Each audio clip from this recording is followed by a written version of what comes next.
Welcome back, everybody. Today we're not doing a gun review per se. I just kind of want to get the word out about these rifles. So the rifle that you see here and that you guys saw in the intro is the Arsenal SLR-107CR. Now the CR is kind of the key there.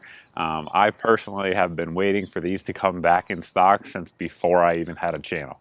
So it's been over 5 years. And they're finally back in stock. I don't know the numbers that they're coming in, but I know a couple places have them. They are out there, and if you want one, I wouldn't hesitate. So I went and picked this one up right away. We'll drop links down below where we can. So kind of what makes it cool, right? Or unique or desirable. Well, number one, it's a Bulgarian factory AK. So it's got all the, Soviet era technology making it, which is actually a good thing in this case. Pretty much everything the Soviets did, with the exception of firearms, they did pretty poorly. Firearms, they did pretty well. So you got your cold hammer forged barrel. This one here is 16.25 inches from the factory. Now, you're probably thinking, if you're unfamiliar with this, what the heck is this crap out here on the end of the barrel? Well, that's because, again, this is a CR designation. So there's basically 3 designations that come from Arsenal, Bulgaria. The FR, which is the full 16-inch with the normal gas block and 24mm threads out there on the end. The CR rather, which is this one here, and then the UR, which is the real short barrel one. So this one, the CR, has a combo gas block front sight that you see here. And then it actually has removable muzzle device here, 24mm threaded. So that way, if you want to SBR these, you can chop the barrel down. I think it comes out to like 12.5 inches, roughly, and recrown it. And then you can run it as is. Now, these are kind of cool in the fact that they're about as close as we can get as Americans with our current import laws to like an AK-104, which is kind of like the modern type of AK that Russian forces around the world are using. And with a 12.5-inch barrel, you get good velocity out of the 7.62x39 round. You don't really give up too much. You get a little bit of increased blast. But all in all, it's still going to perform pretty darn well in terms of terminal ballistics with that barrel length. Makes it a little bit handier around corners, and it's just cooler, balance as well, all that stuff. So yeah, that is why it is cool. Of course, like I said, cold hammer forged chrome line barrel.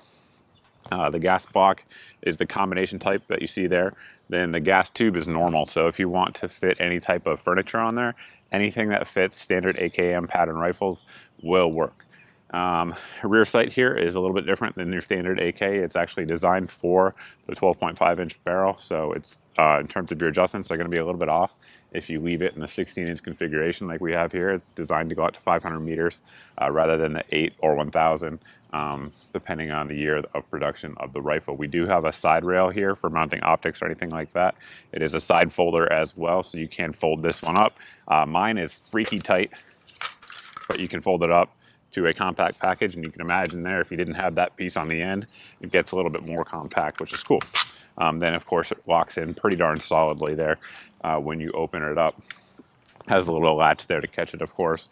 It does come with Arsenal's 2-stage trigger, which this is their new 2-stage trigger. So like 3 years ago, their 2-stage trigger really sucked, and I had some issues with them breaking and disconnectors and stuff like that. Their newer ones I don't find to be all that bad. They work well. No issues there. Standard AKM style grip, and of course the folding stock like we talked about. Everything's matching in terms of serial numbers as you'd expect.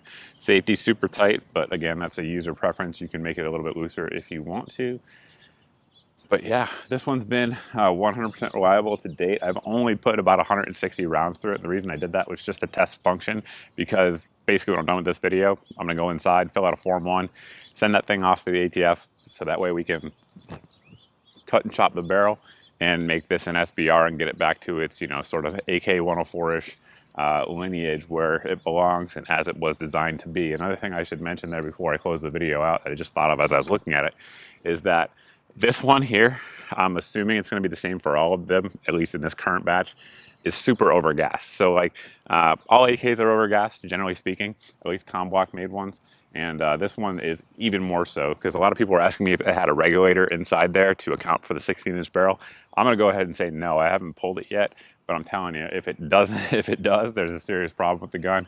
I'm assuming it doesn't, because it was really beating my shoulder up yesterday when I was firing it. So yeah, that's pretty much it. They're not cheap.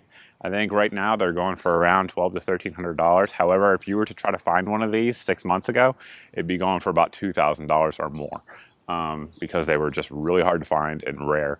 And with anything Arsenal Bulgaria, you never know when they're going to bring more, if they're going to bring more.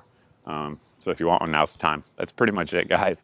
I will be back to do a part 2 video on this gun once we get it chopped and back the way it should be. So that's pretty much it. Thanks for watching, guys. Thanks for subscribing. Hope to see all of you in the next video.